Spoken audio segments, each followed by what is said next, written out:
Jessica had been living in Pine Valley Meadows for 3 years, and she absolutely loved her little corner of paradise. Her house sat at the end of a quiet street, with a backyard that backed up to the community park.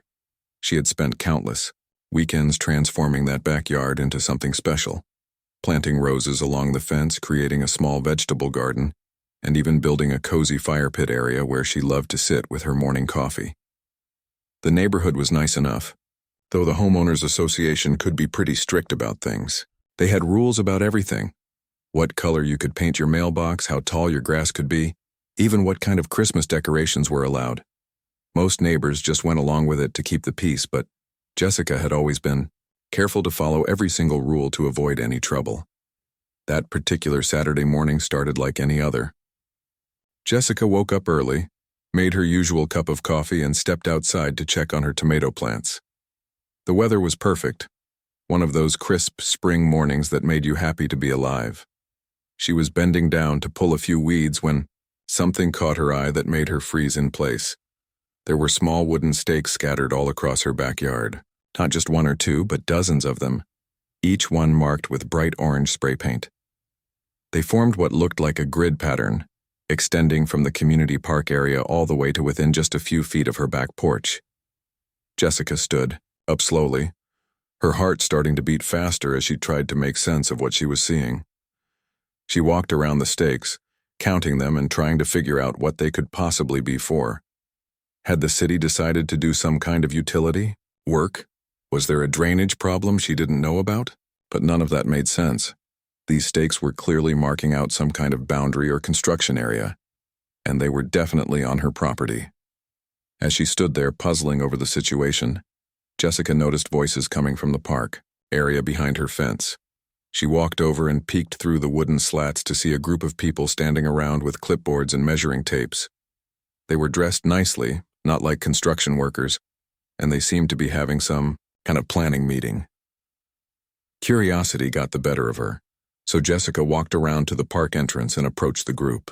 There were about 5 people total, 3 women and 2 men, and they all looked up when she approached. One of the women, a tall lady with perfectly styled blonde hair and an expensive-looking handbag, stepped forward with a bright smile. This was Patricia Wells, though Jessica only knew her by reputation. Patricia had been the president of the Pine Valley Meadows Homeowners Association for as long as anyone could remember.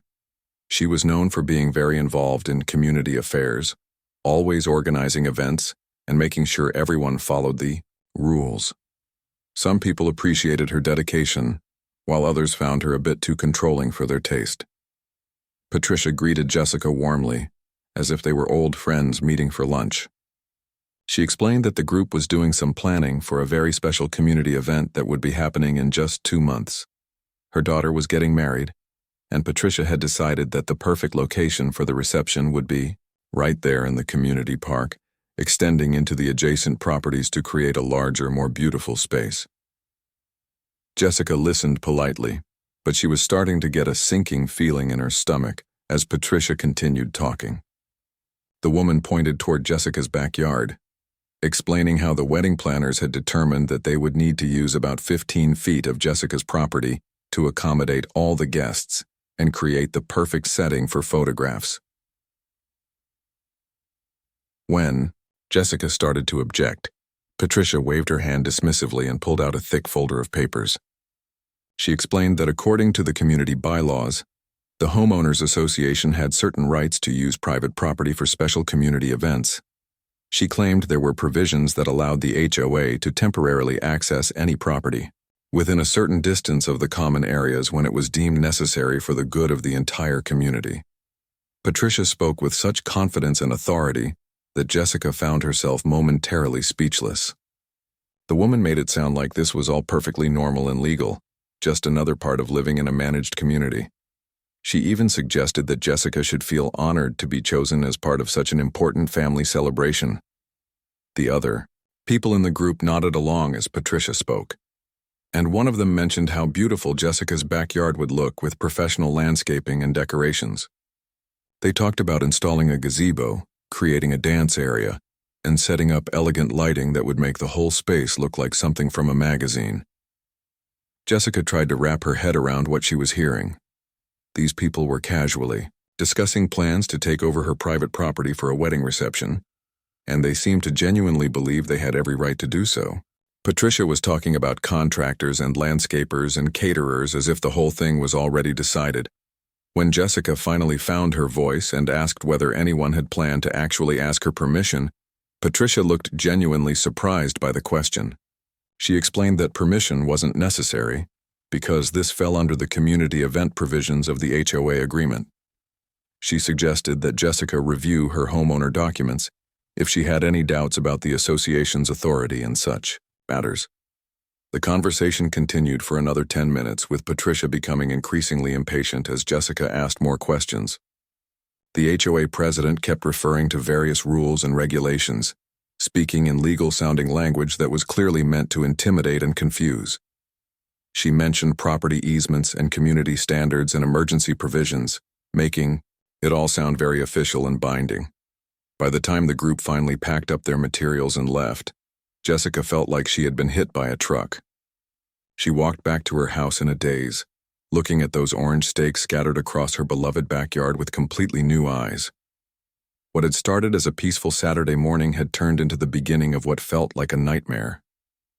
Jessica spent the rest of that day pacing around her house, alternating between anger and disbelief. She kept going back outside to stare at those stakes, hoping somehow they would disappear, or that she would wake up and find out the whole thing had been a bad dream.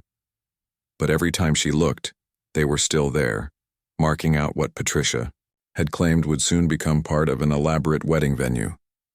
The more she thought about it, the more upset she became. This was her home, her sanctuary, the place where she had invested so much time and energy creating something beautiful. The idea that someone could just decide to take it over for their own purposes, without even bothering to ask, felt like a violation of everything she believed about property rights and basic courtesy. As the sun set that evening, Jessica sat on her back porch looking out at her garden and trying to figure out what to do next. She had never dealt with anything like this before, and she wasn't even sure where to begin. All she knew was that something about Patricia's confident claims didn't feel right, and she was determined to find out exactly what her rights were as a homeowner. Jessica spent the entire weekend researching everything she could find about homeowners association rules and property rights. She printed out her original purchase documents, dug through boxes to find her HOA paperwork, and even called her real estate agent from 3 years ago to ask questions. The more she read, the more convinced she became that Patricia was completely wrong about the HOA having any right to use her property. By Sunday evening, Jessica had made up her mind. She was going to fight this no matter what it took. First thing Monday morning, she started calling lawyers who specialized in property disputes. The first 3 attorneys she called were either too busy or didn't handle HOA cases. The fourth one, a woman named Attorney Rodriguez, agreed to meet with her that same afternoon. Attorney Rodriguez had a small office downtown, and her waiting room was filled with thick law books and certificates on the walls. When Jessica sat down across from her desk, she felt nervous but determined. She explained the whole situation, showing the lawyer all the documents she had gathered over the weekend. Attorney Rodriguez listened carefully, occasionally asking questions and taking notes. After about an hour of going through everything, the lawyer leaned back in her chair and smiled. She told Jessica what she had hoped to hear. There was absolutely no provision in the HOA bylaws that gave them the right to use private property for weddings or any other events. The so-called emergency community provisions that Patricia had mentioned simply didn't exist. In fact, such a provision would probably be illegal even if it did exist, because it would violate basic property ownership rights. Attorney Rodriguez explained that HOA agreements could only regulate things like property maintenance, architectural standards, and community rules. They couldn't just decide to take over someone's backyard for a party. She said that what Patricia was proposing sounded more like theft than community management. The lawyer also mentioned that if the HOA tried to go ahead with their plans anyway, they could be sued for trespassing and property damage. Jessica felt a huge wave of relief wash over her. She wasn't crazy, and she wasn't being unreasonable. Patricia had been trying to intimidate her with legal-sounding language, but it was all nonsense. Armed with this new confidence, Jessica asked the lawyer to write an official letter to the HOA board, explaining the legal situation and demanding that they stop all planning for any activities on her property. The letter was sent out Tuesday morning by certified mail, and Jessica felt pretty good about how quickly she had handled the situation. She figured that once Patricia received an official letter from a lawyer, the whole thing would be dropped and she could go back to enjoying her peaceful backyard. She was completely unprepared for what happened next. Wednesday evening, Jessica got home from work to find Patricia standing in her driveway with two other HOA board members. They had apparently been waiting for her to arrive, and Patricia was holding a copy of the lawyer's letter with an expression that could have melted steel. Before Jessica could even get out of her car, Patricia was marching toward her with fire in her eyes. Patricia started talking before Jessica had even closed her car door. She was furious about the letter and accused Jessica of being hostile and uncooperative. She said that Jessica was trying to ruin her daughter's wedding and that she was being selfish and anti-community. The other board members stood behind Patricia, nodding along as she spoke, though they both looked pretty uncomfortable with the whole situation. Jessica tried to stay calm and explain that she was simply protecting her property rights, but Patricia wasn't interested in listening. She kept interrupting and talking over Jessica, her voice getting louder and more aggressive. Patricia claimed that the lawyer's letter was full of lies and that Jessica was wasting everyone's time with unnecessary drama. Then Patricia said something that made Jessica's blood run cold. She announced that the HOA board had held an emergency meeting and voted to proceed with the wedding plans anyway. Patricia claimed that they had found additional legal provisions that gave them the authority to override Jessica's objections in cases where individual homeowners were being unreasonable and harmful to community interests. Jessica couldn't believe what she was hearing. Even after receiving a letter from a lawyer explaining why their plans were illegal, Patricia was doubling down and refusing to back off. The HOA president seemed to genuinely believe that her position gave her the right to do whatever she wanted, regardless of what the law actually said. The confrontation continued for another 20 minutes, with Patricia becoming increasingly hostile and demanding. She accused Jessica of being a troublemaker who didn't belong in their community. She even suggested that Jessica should consider moving somewhere else if she didn't want to participate in community activities. The other board members looked mortified by Patricia's behavior, but neither of them spoke up to disagree with her. By Thursday morning, Jessica discovered that Patricia had begun a campaign to turn the neighborhood against her. She was telling other residents that Jessica was trying to ruin the wedding out of spite and jealousy. Patricia was claiming that Jessica had threatened to sue the HOA and that she was being completely unreasonable about a simple request to borrow some yard space for a few hours. Several neighbors who had always been friendly suddenly seemed cold and distant when Jessica saw them outside. A few people she had considered friends stopped returning her phone calls. Jessica realized that Patricia was using her position and influence to spread lies and manipulate people's opinions. The HOA president was painting Jessica as the villain in the situation, making it seem like she was the one causing all the problems. The worst part was that some of her neighbors seemed to be buying into Patricia's version of events.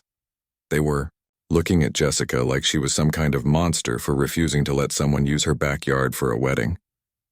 Nobody seemed to understand that this wasn't about being mean or selfish. It was about basic property rights and the principle that people shouldn't be able to just take what doesn't belong to them. Jessica felt more isolated and frustrated than she had ever felt in her life. She was starting to realize that Patricia wasn't just going to give up and go away. This was going to be a real fight, and Jessica was going to have to be prepared for things to get much worse before they got better. By Friday, Jessica had made another appointment with Attorney Rodriguez to discuss their next steps. She was also starting to document everything that was happening, taking photos and keeping detailed notes about every conversation and interaction. Jessica had a feeling she was going to need all the evidence she could gather before this whole mess was finally resolved. Jessica woke up Tuesday morning to the sound of heavy machinery rumbling outside her bedroom window. At first she thought it might be a garbage truck running late, but the noise continued for several minutes. When she looked out her window, Her heart nearly stopped. There was a large white pickup truck parked in her driveway, and 3 workers were unloading equipment and heading toward her backyard. She threw on her robe and rushed outside, her bare feet hitting the cold morning grass as she ran toward the workers. When she reached them, they were already setting up what looked like surveying equipment near the orange stakes that had been there for over a week. The men looked up when she approached, clearly surprised to see the homeowner in her pajamas, with a panicked expression on her face. The crew leader, a middle-aged man wearing a hard hat and work boots, explained that they had been hired by the Pine Valley Meadows HOA to begin site preparation for a wedding reception. He showed Jessica a work order that had Patricia's signature at the bottom, authorizing them to install temporary structures and landscaping features across the marked area. The work was scheduled to take 3 days, and they planned to start. That morning, Jessica felt like she was living in some kind of nightmare. Despite the lawyer's letter, despite all her protests, Patricia was actually going ahead with the wedding plans, as if Jessica had never objected at all. She tried to explain to the workers that they didn't have permission to be on her property, but they seemed confused by the situation. Their paperwork clearly showed they had been hired and authorized to do the work. The crew leader was polite, but firm. He said they were just following orders and that any disputes about the work would need to be taken up with whoever hired them. He suggested that Jessica contact the HOA office if she had concerns about the project. Meanwhile, his crew continued setting up their equipment and marking out the areas where they planned to work. Jessica ran back into her house and immediately called Attorney Rodriguez, but it was still early and she had to leave a voicemail. Then she called the HOA office, but got a recording saying they opened at 9. She tried calling Patricia's home number, which she had found in the community directory, but no one answered. By the time she got back outside, the workers had already begun digging holes for what they said would be posts for a large gazebo. The sound of shovels hitting dirt and the sight of her beautiful lawn being torn up made Jessica feel physically sick. She stood there watching, feeling completely helpless as strangers destroyed her property based on Patricia's orders. When she tried to ask them to stop again, the crew leader explained that they were on a tight schedule and needed to finish the foundation work before the concrete truck arrived later that morning. Jessica spent the next hour making phone calls and trying to reach someone who could stop what was happening. She called the police, but the dispatcher said it sounded like a civil matter and suggested she contact a lawyer. She tried calling the city building department, but they said private. Property disputes weren't their responsibility. Every number she called seemed to lead to another dead end. By 10 o'clock that morning, the workers had dug 4 large holes and were mixing concrete to set the gazebo posts. Jessica finally reached Attorney Rodriguez, who was shocked to hear what was happening. The lawyer immediately said she would file for an emergency restraining order to stop the construction, but warned that it might take several hours to get in front of a judge.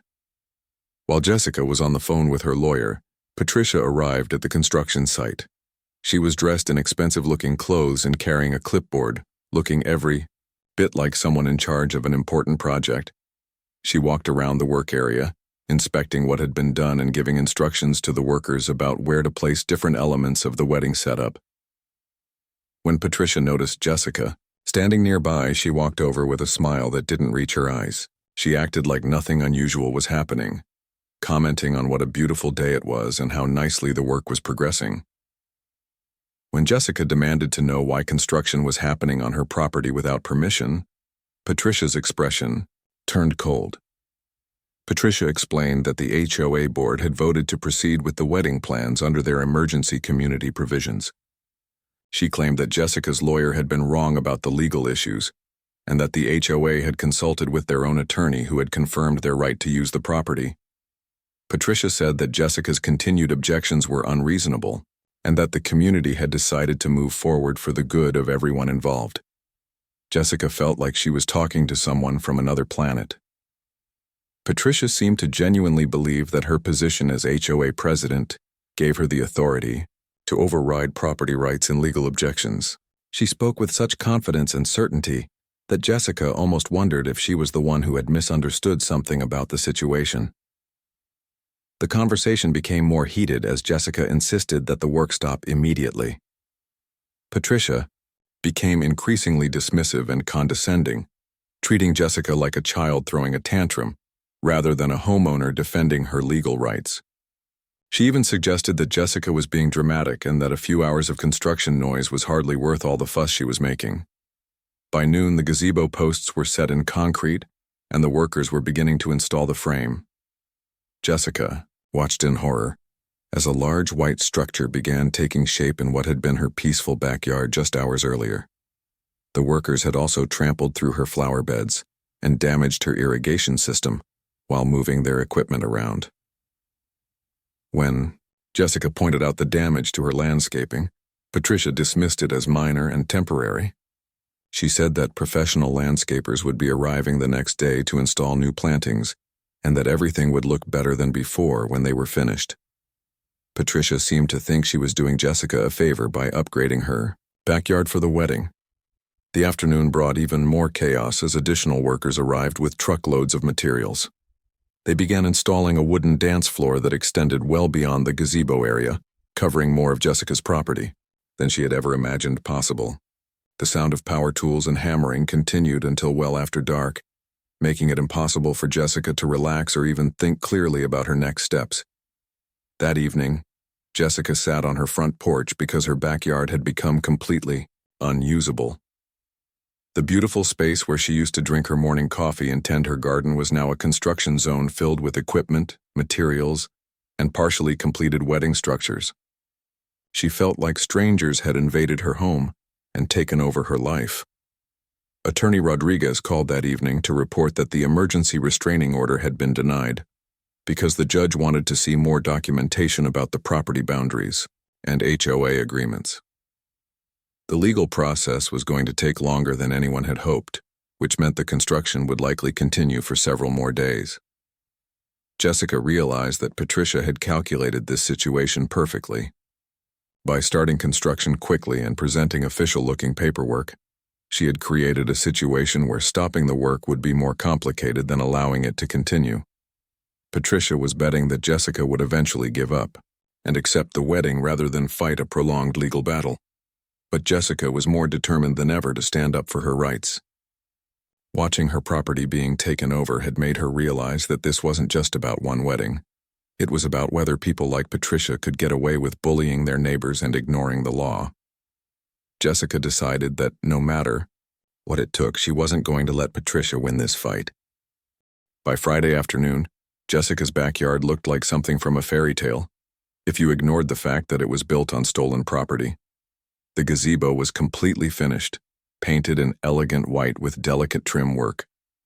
The dance floor gleamed under a canopy of twinkling lights that had been strung between tall poles. Professional landscapers had installed beautiful flower arrangements and even a small fountain that hadn't been there before. Jessica had spent the entire week feeling like a prisoner in her own home. Every morning brought new workers, new equipment, and new damage to her original landscaping. The construction noise started at 7 in the morning and continued until sunset. Her peaceful sanctuary had been transformed into a bustling event venue, complete with a catering prep area and a designated parking zone that extended onto her front lawn. Wednesday had brought the worst surprise yet. Jessica came home from work to find Patricia standing in her backyard with a photographer, posing for what looked like engagement photos in front of the gazebo. When Jessica confronted them, Patricia casually explained that they were taking pictures for the wedding announcement in the local newspaper. She even had the nerve to ask Jessica if she wanted to be included in one of the photos, as the generous neighbor who made it all possible. By Thursday evening, Jessica had reached her breaking point. Attorney Rodriguez had finally gotten a court date, but it wasn't scheduled until the following Tuesday, 4 days after the wedding was supposed to take place. The legal system was moving too slowly to help her, and Patricia seemed to know it. The HOA president had started referring to the wedding setup as if it was a permanent community improvement rather than a temporary event. That's when Jessica made a decision that would change everything. She had tried being reasonable.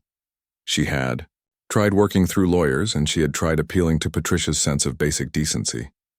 None of it had worked. Patricia had made it clear that she intended to proceed with the wedding regardless of Jessica's rights or wishes. If the legal system couldn't protect Jessica's property in time, then she would have to protect it herself. Jessica spent Thursday night researching demolition companies and property removal services. She found a company called Metro Property Solutions that specialized in emergency removals and cleanup services. When she called them Friday morning, the owner listened to her story with growing amazement. He had never heard of anything quite like her situation, but he assured her that removing structures from private property was definitely something they could handle.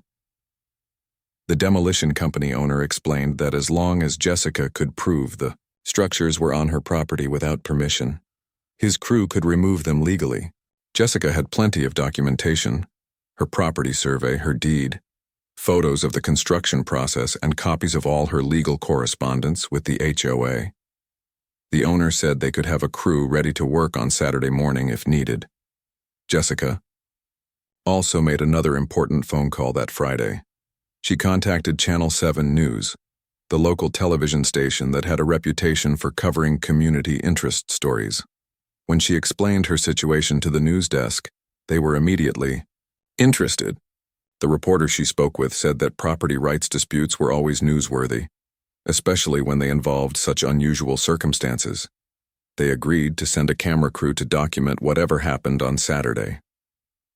Saturday morning arrived, gray and cloudy, which seemed fitting for what Jessica knew would be a dramatic day. The wedding was scheduled to begin at 2 in the afternoon, and by 7 a.m., catering trucks were already arriving to set up for the reception. Jessica watched from her kitchen window as workers began arranging tables and chairs in what used to be her vegetable garden. At 8 a.m. sharp, 3 large trucks pulled up in front of Jessica's house. Metro Property Solutions had arrived right on schedule, bringing a crew of 6 workers and all the equipment they would need to carefully dismantle and remove the wedding structures. The crew chief knocked on Jessica's door to confirm the details and review the property boundaries one more time. Jessica felt a mixture of nervousness and determination as she signed the work authorization. She knew that what she was about to do would cause a huge scene and probably make a lot of people very angry, but she also knew that it was the only way to stand up for her rights and send a clear message that people couldn't just take what didn't belong to them. The demolition crew got to work immediately, starting with the lighting fixtures and working their way toward the larger structures. They moved efficiently and professionally, carefully removing each element and loading it onto their trucks. Jessica had specifically requested that they not damage anything. She wanted the structures removed and relocated to the community park area, not destroyed. The first sign of trouble came when one of the catering workers noticed what was happening and started shouting for someone to call Patricia. Within minutes, Patricia came running from the park area, where she had been overseeing final preparations. When she saw the demolition crew working in Jessica's backyard, her face turned bright red and she started screaming at everyone within earshot. Patricia marched straight up to the crew chief and demanded that he stop work. Immediately, she was waving her arms and talking so fast that her words were barely understandable. The crew chief calmly explained that they were removing structures from private property at the owner's request, and showed her the work authorization that Jessica had signed. Patricia then turned her attention to Jessica, who was standing on her back porch watching the proceedings. The HOA president was absolutely furious, accusing Jessica of sabotaging the wedding and destroying community property. She threatened to have Jessica arrested and sued for damages. She even claimed that Jessica was violating community standards and could be fined by the HOA board. Jessica remained calm throughout Patricia's outburst. She had prepared for this moment and knew exactly what she wanted to say. She explained that she was simply removing unauthorized structures from her private property, which was completely within her rights as a homeowner. She pointed out that Patricia had ignored multiple requests to stop the construction and had proceeded despite knowing that she didn't have permission. By 9:30, the gazebo was completely dismantled and loaded onto trucks. The dance floor was being taken apart piece by piece, and the lighting fixtures had been carefully coiled and packed away. The demolition crew was making steady progress, and it was becoming clear that there wouldn't be much left of the wedding set up by the time they finished. That's when the Channel 7 News crew arrived. The reporter and cameraman immediately began documenting the scene, interviewing both Jessica and Patricia about their sides of the story. Patricia seemed caught off scarred by the media attention, and tried to present herself as the victim of Jessica's unreasonable behavior. Jessica, meanwhile, calmly explained the property rights issues and showed the reporter her legal documentation. The news crew captured Patricia becoming increasingly frantic as more of the wedding setup disappeared. She kept insisting that the demolition was illegal and that Jessica would face serious consequences for her actions. But when the reporter asked to see the HOA documents that supposedly gave Patricia the right to use Jessica's property, Patricia couldn't produce anything convincing. By 11 a.m., wedding guests were starting to arrive and finding a very different scene than they had expected. Instead of an elegant reception area, they found construction workers removing the last pieces of what had been an elaborate setup. Patricia was in full panic mode, trying to coordinate with caterers and wedding planners while simultaneously arguing with the demolition crew and giving interviews to the news reporter. Jessica watched the chaos from her porch, feeling a sense of satisfaction that she hadn't experienced in weeks. Finally, after days of feeling powerless and victimized, she had taken control of the situation. The wedding would have to be moved or postponed, but her property rights had been protected. Patricia's plan to simply take what she wanted had been stopped, and the whole neighborhood was about to learn exactly what kind of person their HOA president really was. By noon on Saturday, the wedding that was supposed to be Patricia's crowning achievement had turned into a complete disaster. The Channel 7 news story was already being shared across social media, and people from all over the city were commenting about the crazy HOA president who tried to steal someone's backyard for her daughter's wedding. The video of Patricia screaming at the demolition workers while wearing her fancy wedding guest outfit was going viral faster than anyone could have imagined. The police had arrived around 11:30, called by several neighbors who were concerned about all the commotion. When Officer Martinez spoke with Jessica and reviewed her documentation, he confirmed that she had every right to remove structures from her own property. He then spoke with Patricia, who was still insisting that Jessica was breaking the law and destroying community property. Patricia's story started falling apart when Officer Martinez asked to see the official HOA documents that supposedly gave her permission to use Jessica's land. Patricia fumbled through her paperwork, pulling out various community bylaws and regulations, but nothing that actually supported her claims. The officer pointed out that even if such provisions existed, they would likely be unenforceable because they would violate basic property rights protected by state law. Things got much worse for Patricia when Officer Martinez started asking more detailed questions about how the wedding construction had been funded. Patricia initially claimed that she had paid for everything herself, but when pressed for details, she admitted that some of the expenses had come from the HOA's Community Improvement Fund. The officer explained that using association money for personal events could be considered misappropriation of funds, which was a serious legal matter. While Patricia was being questioned by the police, the wedding guests were dealing with their own crisis. About 60 people had arrived expecting an elegant outdoor reception, only to find construction workers loading gazebo pieces onto trucks. The bride, Patricia's daughter, was in tears as she realized that months of planning had been ruined. Many of the guests were confused and angry, not understanding why the wedding setup was being torn down on the day of the event. Jessica felt terrible for the bride, who was clearly an innocent victim in her mother's scheme. When she saw the young woman crying in the park area, Jessica walked over and quietly offered to let the family use her actual backyard for a simple ceremony if they wanted. She explained that while she couldn't allow Patricia to take over her property without permission, she had nothing against the bride and would be happy to help make the day special. The bride was grateful for Jessica's kindness, but Patricia immediately rejected the offer. She was too proud and angry to accept help from the woman who had just ruined her plans. Instead, Patricia announced that the wedding would be moved to the community clubhouse, which was much smaller and couldn't accommodate all the guests who had been invited. The hastily relocated wedding was a far cry from the elaborate outdoor celebration Patricia had envisioned. The clubhouse was cramped and poorly lit, with folding chairs instead of the elegant seating that had been planned. Many of the catering arrangements had to be canceled because there wasn't enough space for the full menu. The whole event felt rushed and chaotic, nothing like the perfect day Patricia had tried to create. Meanwhile, the Channel 7 news story was spreading beyond the local area. Property rights organizations were sharing the video as an example of HOA overreach and legal. Experts were being interviewed about the broader implications of the case. Jessica's story was resonating with people who had faced similar problems with overbearing homeowners associations and community officials who abused their authority.